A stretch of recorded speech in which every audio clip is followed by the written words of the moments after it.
State leaders are now focusing on chronic absenteeism, and they say it's not just an education issue, it impacts all of us. Yeah, here to talk about efforts to lower chronic absenteeism, Gulfport Schools Superintendent Glen East, and thanks for being with us. First, I guess the simple question is, what is the definition? You were telling us before we went on the air, there's a lot to this, right? There really is. The definition of chronically absent changed about 5 or 6 years ago. So basically, back in the day, you were either excused or unexcused. Well, today you are absent. And if you miss 10% of a school year, roughly 2 days a month, you are defined as chronically absent. And so when we have that students going 10 days or above, what kind of issues does that create for the school district? So the main issue is, you know, that not being in class for that length of time, there's got to be some makeup work done. They're missing skills, especially in that reading and math, that we need to catch up. So in our world, of course, we have teachers that will stay after school. We'll send assignments home for the child that may be sick or is fighting cancer, so to speak. Let them have that work to stay caught up. And of course, in the intercession world that we have, we can pull them back in to do the makeup work. But at the end of the day, they're looking at that 180 days, and were you there 10% of the time? Or did you miss 10% of the time? And I guess from the state level, this is really where things come in as far as, you know, it affects a lot of educational branches, I guess, right? It does, but also it's a workforce issue. Right. I think we all know that if you're on time to work, if you don't miss work, and you have a good positive team attitude, that's what gets you to the role in the workplace. And absence is important in that world. So that's another thing you're trying to teach students is being on time and being there are the first hurdle.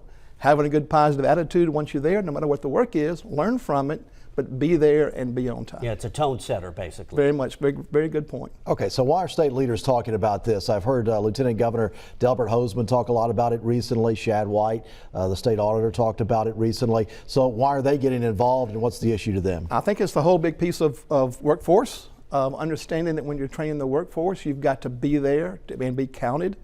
And I think it's an issue where it's coming out on the statistics, the definition of a chronically absent school or school district, based on that 10% standard, is what are we doing to make sure that kids are in school every day? So it comes down to making sure, because these kids grow up and they have jobs, so we got to have enough workers to fill our expanding workforce. That's my belief, definitely, is that we've got to understand to be productive in the workplace, you have to be there. You can't just not show up. And because somebody else either has to cover, small business owner doesn't have somebody to cover. So you're constantly trying to make sure, be there and be on time. You were saying too, COVID really just threw this whole thing into a loop, the whole thought about it. And you know, obviously you had to do virtual classes and things, but we saw it a lot in the workforce. They could not get workers just to show up. And as you said, 90% of work is you just got to get there, and then everything takes care of itself. So that was really, I guess, a game changer for this whole thought process. I think so too. I think there's a whole process of the nervousness, the anxiety that was going on during COVID, the being able to work at home and not having to go into a cubicle or a workplace or whatever you had to do. I think that all worked on us. It also worked on that resilience piece, which I think ties into absences. You've got to be there. You've got to have communication like we're having now to be a successful company. And that's hard to do on Zoom. We did well. We did well during the time. But now we're back to needing to communicate with each other, look each other in the eyes, and solve problems together. And let's get to business. And so where does the funding component come in? I know a student is, for a school system, your funding is based on how many students are there and how much they're showing up. So Hugh, that changed for us with a new formula. It's based on membership now, so if you're there. But the hurt place is, the point of contact is, you've got to be there to learn. So you can't be late for math class every morning. You can't be out of school 10 days and not do something to help to make up that work. So there's the issue. It boils down to, that is what a community counts on for its economy, for making sure the jobs are there, is about people being there to get the work done. Okay, so what are you saying to parents? How are parents getting the message that, hey, you've got to get your kids to school every day? We have really ramped up the conversation about you're having to use intercession to get caught up on this work. We are ramping up the fact that in our board policies, if you miss, it's more than the 10%, but if you miss 16 days of school, you can be retained, especially in classes that are earning Carnegie units. But then you also have to get to the point that that child may have missed 16 days because of a legitimate medical situation. So we're going through the committees like we used to really not have to do, but are having to do now. Come explain to us why this student is not in school. And you would call the parent in and Right. Yes, do it's that, a face, again, it's a face-to-face conversation.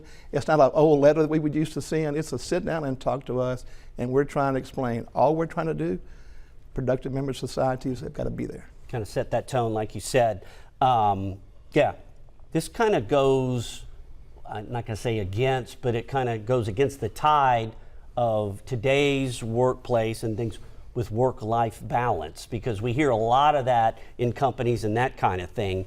But at the same time, you still got to set the foundation, I guess, right? You see what I'm saying? So at the end of the day, in our business, you can't replace a teacher when she's absent. Students can't learn when they're not there. And there are just some key points in life that you just got to do what you got to do to get there. And there's an old country song, I think, about the military. I can't wake up on Monday morning and not go to work because my weekend was rough. Right. You've got to work through some of that resilience. Now look, we don't want a kid walking around with the flu or chicken pox, but Exactly. fight through those little things, get there, get the work done, and then more importantly, make that work up as quickly as you can if you miss it. There is some talk about teacher pay raise coming up and making sure, because Mississippi has performed very well as a state when it comes to education over the last few years, made great gains, but you got to keep it going. And what are some things as teacher pay raise you feel like needed to keep the momentum going? In teacher pay raise world, we were fortunate to get one from the state legislature a couple, 3 years back. In Gulfport, we've added to our local supplement.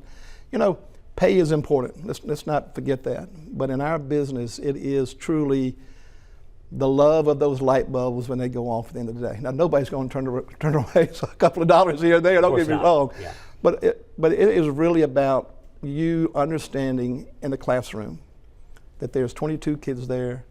You are the best they can get, because you can't find somebody just to walk in and take your place for 2 or 3 days. So I guess keeping that back in the absentee world as well. But yet, look, nobody's going to walk away from a couple extra dollars in our economy where things truly have gotten more expensive. We know that. Right. Well, it's good catching up with Yes. you, Gulfport Interesting. School Superintendent Glen East. Good insight there. Thanks for joining us. Thank you.